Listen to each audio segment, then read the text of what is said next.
क्या आपने virtual digital currency जैसे कि बिटकॉइन या फिर एनएफटीज या कोई टोकन वगैरह में इन्वेस्ट कर रखा है? इन्वेस्ट कर रखा है तो ये आपके लिए इम्पोर्टेंट है कि जैसे ही आप ये वर्चुअल डिजिटल एसेट में इन्वेस्ट करते हो तो इस पर जो नया इनकम टैक्स एक्ट 2025 है, आपको 30% टैक्स पे करना पड़ेगा उसके सेल पे as a capital gain. In case आपने बिजनेस पर्पज के लिए ले रखा है तो आपको उस पर business as a business income treat करना होगा और उस पर 30% टैक्स पे करना होगा।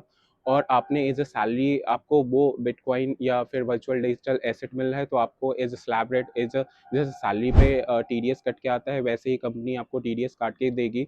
तो आपको ये इंपॉर्टेंट चीज़ जानना है, जैसे ही आपने वर्चुअल डिजिटल एसेट में ट्रेड किया तो आपको 30% एडहॉक टैक्स लग जाएगा और आपको इसमें कॉस्ट ऑफ एक्विजिशन के नाम पे सिर्फ परचेज कॉस्ट डिडक्शन मिलेगा। आपको कोई भी चार्जेस जैसे कि ब्रोकरेज हो गया या फिर वेबसाइट का चार्जेज हो गया या कन्वर्जन चार्जेज वगैरह हो गया, वो आपको अलग से डिडक्शन नहीं मिलेगा। तो आपका सिंपल सिंपल जो आपने परचेज किया that will be your deduction, sale minus purchase will be your gain, on that you will be paying 30% का टैक्स।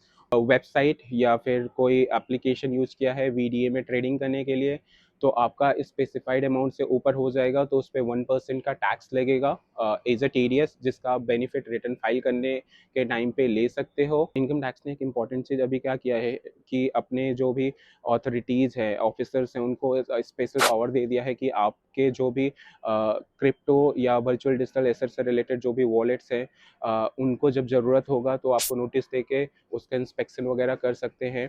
और आपको ये अच्छा लगा तो आप बने रहिए, सब्सक्राइब करिए।